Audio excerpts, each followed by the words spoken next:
the actual side effects of anxiolytics? Well, it can be dangerous. So they're very addictive, all of them, as we mentioned. People easily get used to it. Our tolerance changes very quickly. We habituate to the amount that we take, so our body adjusts itself, and then it starts craving more, right? Because who doesn't like to remain in that type of a state of, relaxed mind and body? Everybody loves that, right? So are they creating the mood, or are they creating the actual chemical reaction? What are they creating? Craving? Oh, yeah. What are they well, craving? both. If you think Both? about it, when the effects of an anxiolytic tapers off to the point where the body has metabolized most of the substance, right? Which may take anywhere between a few hours to let's say a day or two, depending on how much we have drunk, right? Or maybe at times for a chronic, let's say alcoholic or someone who is highly dependent on a prescription medication, then it may even be 3 days, 5 days, a week, right? So it really depends on the person and alcohol or substance consumption. But as soon as basically we have stopped the consumption and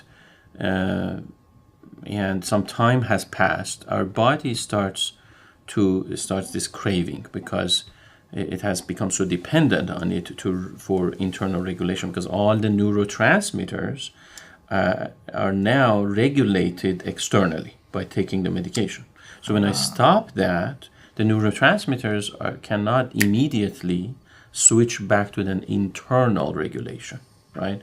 A lot of the neuroreceptors have lost their function, or they have been blocked, or they have simply been reorganized, if you will. The internal supply of endorphins to remedy the, let's say, naturally remedy anxiety, it has changed, because basically through that thermostat effect, as you mentioned, or in other words, a negative feedback loop in our body learns, well, I'm getting this supplied from outside, so I have to reduce my own inner supply, right? That's a problem. So it takes time for this to come back up, right? Yeah. For the body to re-regulate itself internally.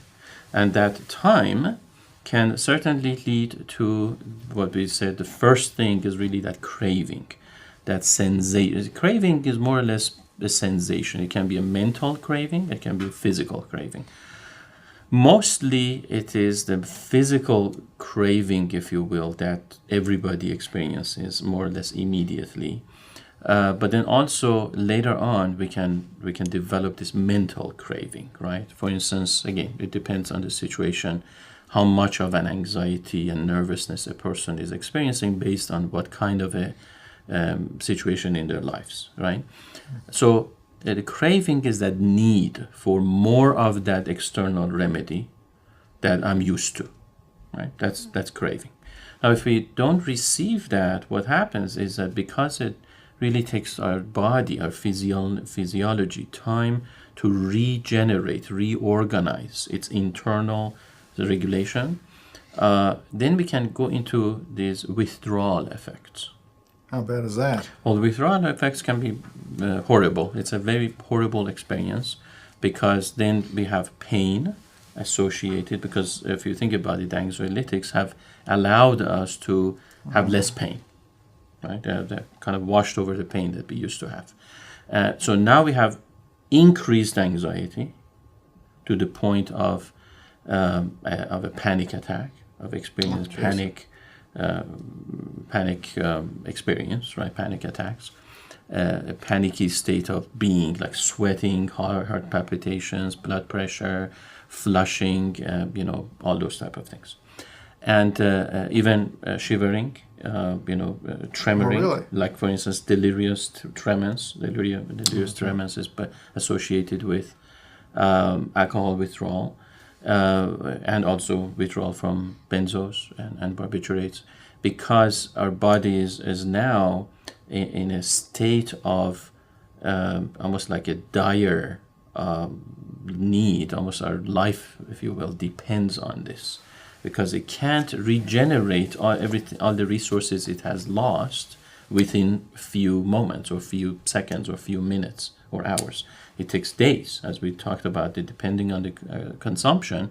It takes days for the body of a person who has been addicted to kind of recuperate, if you will, right?